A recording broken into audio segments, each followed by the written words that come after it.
주님께서 여러분과 함께 요한이 전한 거룩한 복음입니다. 21장 1절에서 14절까지의 말씀입니다.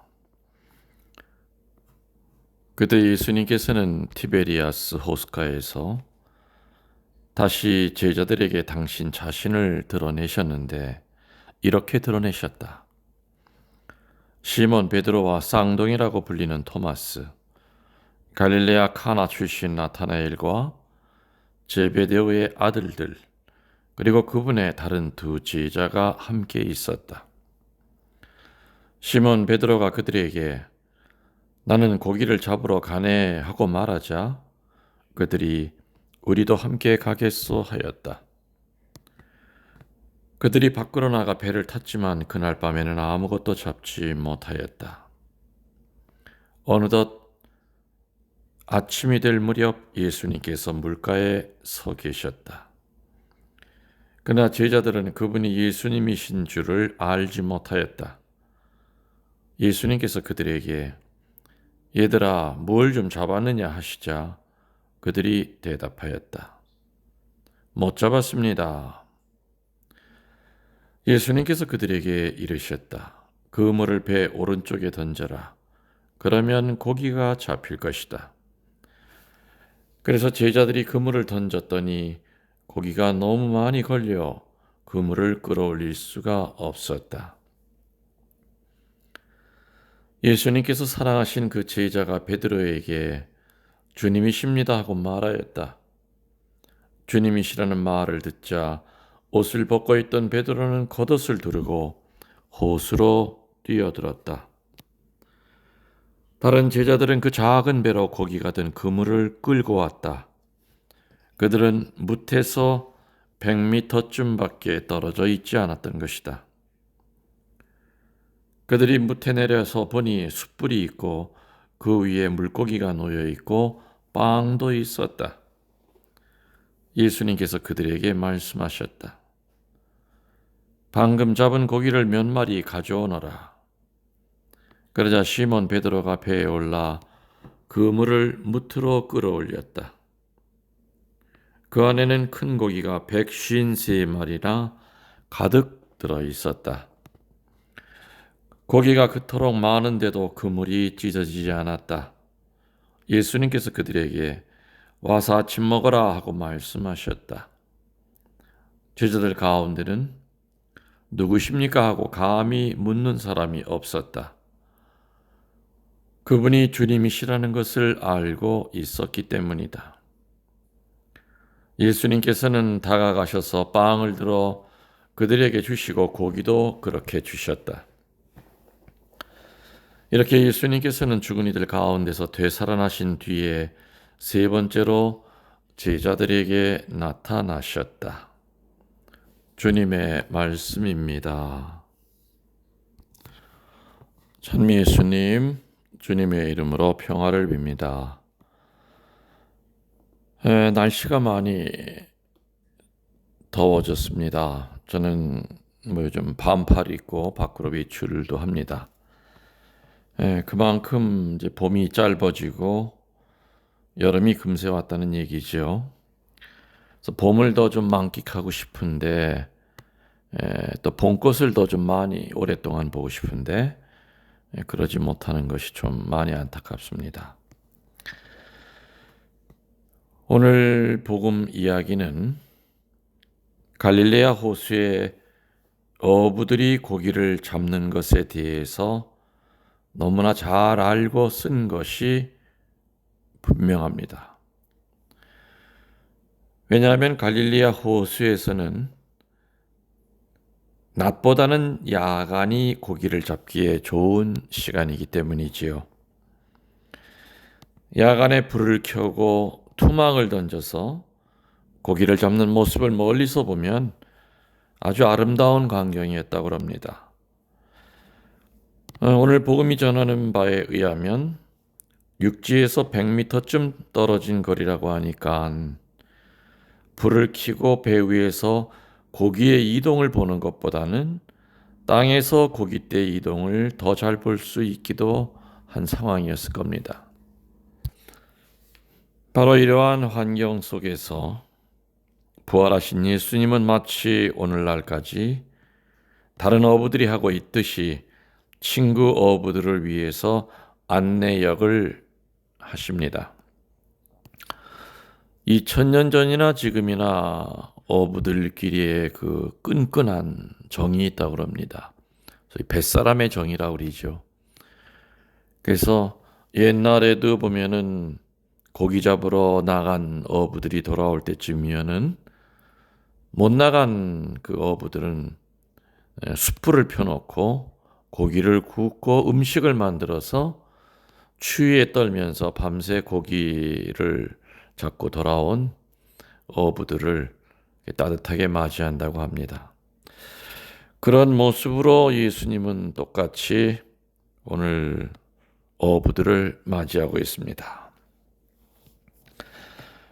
그런데 부활하신 그리스도를 요한 복음사가가 이런 모습으로 다시 소개하고 있는 것은 뭐겠습니까? 예수님께서 부활하셔서 나타나셨다 하는 그 사실을 그의 제자들이 환상을 본 것에 지나지 않을 것이라고 해서 그 당시에 많은 사람들이 믿지 않았기 때문입니다.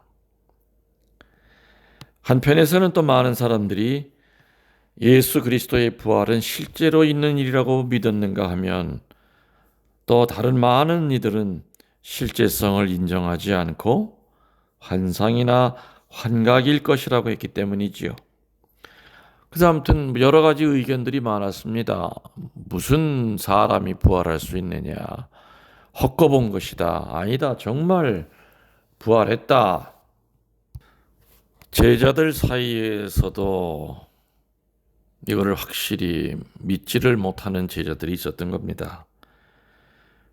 그래서 복음서는 예수 그리스도의 부활을 환상이나 환각이 아니었으면 물론이고 또 영적인 것도 아니고 참 인간의 부활이었다고 강하게 증거하고 있는 겁니다. 부활하신 예수님은 아직도 못자국과 옆구리에 창으로 찔린 상처를 지니고 있는 실제 몸을 가지고 있었다고 가르치고 있다는 얘기입니다. 봐라, 환상이나 영이 어부들에게 고깃대를 지적해주고 또 불을 피우고 먹을 것을 만들어 나누어 준다는 이런 일이 있을 법한 일이 아니지 않느냐. 유령이 이런 일을 절대로 할 수 없는 것이다. 상상할 수도 없는 일이다 하는 것을 강조하고 있습니다.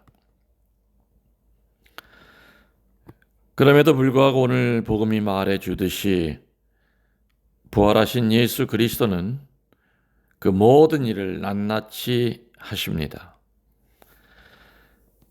요한복음 20장 19절에서 20절에 보면은 문이 닫혀 있었는데도 예수님께서는 제자들이 모여있는 방에 들어오셔서 손과 옆구리를 보여주시고 만지게 하십니다.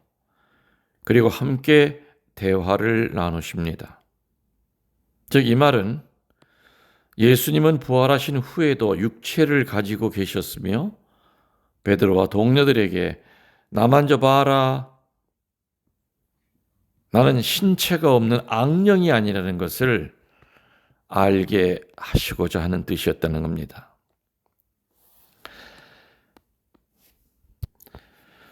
그래서 제자들은 예수님을 만져봤고요.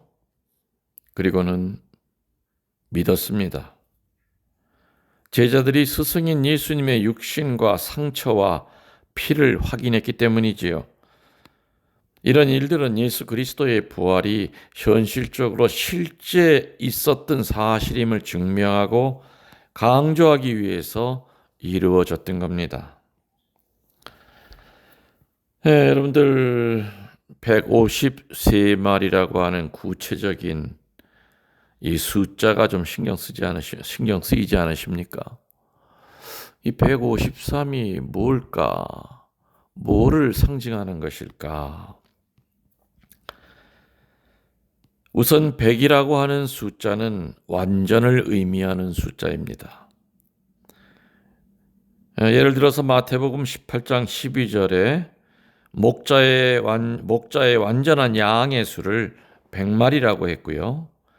씨앗의 완전한 수확으로 100배 열매를 말하는 데서도 그 100이라는 것이 지니고 있는 의미를 찾아볼 수 있습니다. 그래서 100이라고 하는 숫자는 장차 그리스도에게로 모이는 이방인들이 가득 찬 그런 교회를 의미합니다.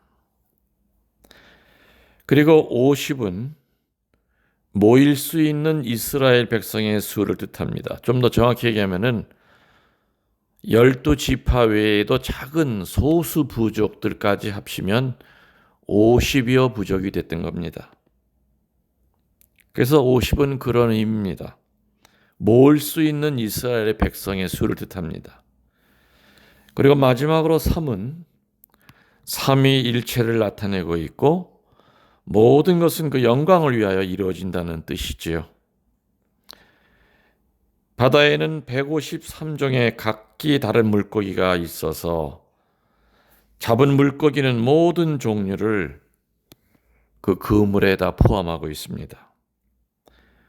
그리고 놀라운 것은 고기가 그토록 많이 잡혔는데도 그물이 찢어지지 않았다고 하는 그 말의 의미는 그리스도의 교회라고 하는 것은 아무리 많은 모든 나라, 모든 백성, 모든 사람이 다 들어온다 해도 그 모든 일을 다 받아들일 수 있을 만큼 교회는 크다는 겁니다. 충분하다는 겁니다. 또 그물을 베드로가 제일 먼저 끌어올렸다는 것은 바로 베드로의 역할이 무엇인가를 나타냅니다. 그물을 베드로가 끌어올렸다는 것은 그의 역할로서 백성들을 모아서 예수 그리스도께로 인도하는 첫 번째 으뜸 사도라고 하는 것을 강조하고 있습니다.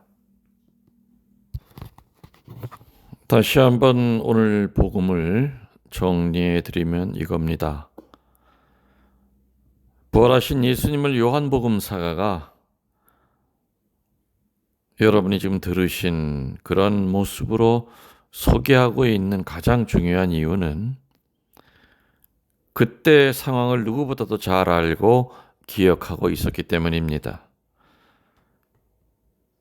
요한 사도는 70년 전 그때 당시를 회상해 보면 예수님의 부활하셨다는 것을 또 그것을 보았다는 제자들의 얘기들을 사람들이 도통 믿으려 하지 않았기 때문이지요. 아까도 얘기했듯이 한쪽에서는 부활하신 거 봤다. 또 다른 쪽에서는 환상이다. 환각이다. 이렇게 얘기를 했기 때문에 그것을 분명히 요한복음사가는 기억하고 있었던 겁니다. 이처럼 부활 사건은 하나의 지식이나 이해가 아니라 현실적인 삶이었기 때문에 제자들의 불신과 예수님의 책망이라고 하는 과정을 통해서 제자들의 삶 속에 현실로 예수님의 부활은 뿌리 내리게 됩니다. 이런 과정을 통해서 받아들인 부활의 신비를 제자들은 자신의 삶 속에서 고난과 죽음을 불사하고 다른 사람에게 전하기 시작했고요.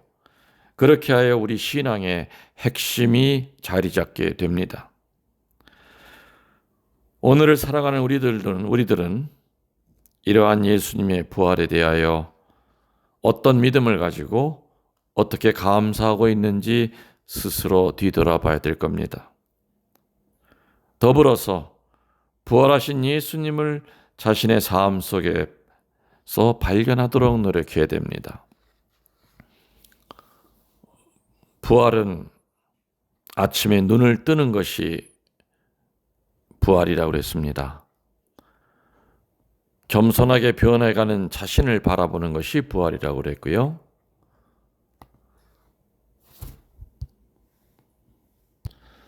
절망의 마음에서 희망으로 변해가는 자신의 모습을 발견하는 것이 부활이라고 그랬습니다. 교만한 마음에서 겸손한 마음으로 변해가는 그 자신을 발견하는 것이 부활이라고 그랬습니다. 예수님 실제로 부활하셨죠. 유령이 아니라 분명히 못자국과 그리고 창자국을 가지고 있고 음식을 드시는 그러한 실제의 예수님의 부활이었던 겁니다. 물론 하늘로 올라가실 때에야 분명히 다른 모습으로 승천하셨을 겁니다. 그래서 우리의 이 부활 신앙은 바로 오늘날 2000년이 지난 지금까지도 우리들에게 녹아들어서 우리의 삶 곳곳에 하루하루 시간마다 부활의 영속성을 이어갈 수 있도록 노력하도록 합시다. 여러분들 영혼의 영혼을 더하여 사랑합니다.